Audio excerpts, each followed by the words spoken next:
Hey, it's me, TB, and today I'm going to be doing my spring TBR, so that's April, May, and June. Yeah, I hope that's right. So first of all, I'll talk about my winter TBR. I basically read all the books for it, besides James Baldwin's Giovanni's Room. I wanted to, but something about it makes me not want to read it, even though I read it, because I read it halfway-ish before I DNF'd it. Maybe this far, or a little bit. I read a chunk of it, but didn't read all of it, and I don't think I'm in the mood for it, so I just didn't finish it. So yeah, I'm gonna try again to read it in June for Pride Month, because this is a gay classic, if you didn't know. If I don't read it then, I'm going to unhaul it, because obviously I don't want to read it as badly as I thought I did. So yeah. Next up is my actual spring TBR. First, I want to read The House on Mango Street by Sandra Cisneros. The author said some stupid shit on Twitter and social media recently. This is still a classic that a lot of people have read in high school that I never read.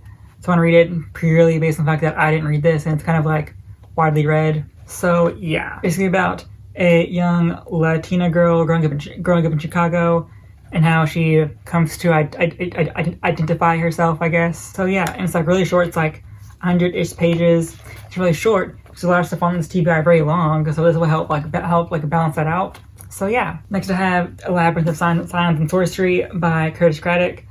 I read the first book of the series back in December. I'm wanting to read this, but just haven't because I'm nervous, because the first book was so good. I know that this book will be good too, but just that I'm so scared, because the first book is so good. I'm kind of intimidated of this book now. So yeah, hopefully I'll get to this in spring, because I want to read it all winter, but just haven't because I had other stuff to read. So yeah, this is basically about a world where all the continents are floating, and people have to go to every continent by airship basically. And in the first book, our main character, oh god, I forgot her name, Isabel. She's sent to this other continent because she needs to be married off, because for reasons I don't remember the specifics, but she's getting married off because his prince and all of his wives start dying, or his people that have been betrothed to him have died before the marriage somehow. So yeah, that mystery is solved in the first book. I have no idea what this one is even about. So in this book, Isabel loses her noble status somehow, and her musketeer Jean-Claude is drawn into a series of murders. So interested to see how that is resolved. So yeah. Then I have A Violet Fire by Kelsey Quick. I read this back in December, and I want to reread it because I've been on my vampire shit recently. Have done done a lot of it, vampire stuff recently, but I was for a long time. I don't want to reread this now. See if I still think it's 5 stars, because you can buy a signed hardcover copy, at least as of a few months ago. So if I still like this, I want to get the hardcover and have it signed, So yeah, this is basically he's got a fantasy story where the vampire stratocracy of Cain, where vampires feed on humans, and humans are basically enslaved and bred to make more humans so they can be fed on by vampires basically. And it's from the POV of our main character Waverly, who's 18, and she's about to get sent off to become a supply unit for the vampires. And she wants to escape because she's one of the people that doesn't like vampires, because humans are basically educated and raised to believe that vampires are the superior species, and that humans should be thankful that they are enslaved basically. But Waverly was part of this rebellious rebellious town, I guess, that she knows better, knows what life was like before, kind of. She kind of rebels against that.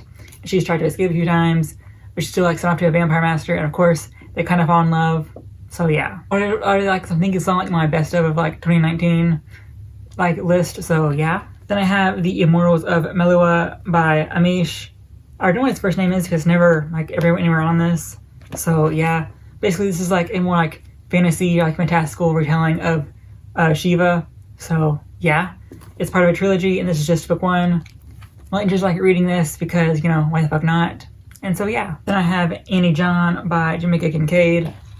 This is another short book, basically about a young girl coming of age in Antigua, and yeah, it's basically that's about it. And a recurring theme in Kincaid's works is the bond between a mother and her daughter, and how that works, and what effects it can have. It's like if it's like a negative or like a positive relationship. I think most of the works tend to be more like a negative look on it. Interested in seeing how that affects a child coming of age. I read like I think a poem / short story I think for my world like non-Western literature class like last semester or something. Or like last year. Who the fuck knows? Time's getting all weird recently. Like I still thought it was like Saturday, but it's like Tuesday. It's weird. So yeah, this is also on my TBR because, you know, one, it's short, so that, and I like the author's other thing that I read, so I want to read more by them, so yeah. The author also has another book called Lucy, which is kind of like, I think, a retelling of Villette by Charlotte Bronte, so I want to read that at some point, so yeah. Then I have The Interrogation of Charlotte Wolfe by Embelline Molina. Should look that up, but I didn't because I'm a clown, who knew? Basically, the author is an Aboriginal Australian. Never read something from an Aboriginal Australian, so I want to like do that. And this is like one of the few novels, like fiction novels I could find written by one. So here we go. I have no idea like what nation, I guess, because America, they're like Canada, they're First Nations. In America, you would also call like Native Americans like whatever they are, like their X nation. So I don't know if like so blah blah blah blah. She's from the Palku people of the Pilbara region of Western Australia. So I have no idea if that would be called like so-and-so nation or not.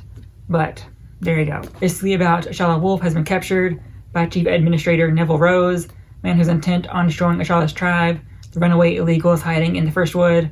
Injured, vulnerable, with her sleepwalker ability blocked, Charlotte is forced to succumb to the machine that will pull secrets from her mind. Right beside her is Justin Connor, her betrayer, watching her every move. So basically, it's like she has some ability and she has like some tribe and it's hidden in like some secret place. So interesting like what all that's about. And this is a trilogy, I think. So yeah. Then I want to read Certain Dark Things by Sylvia Moreno Garcia. This is basically like an Aztec vampire book.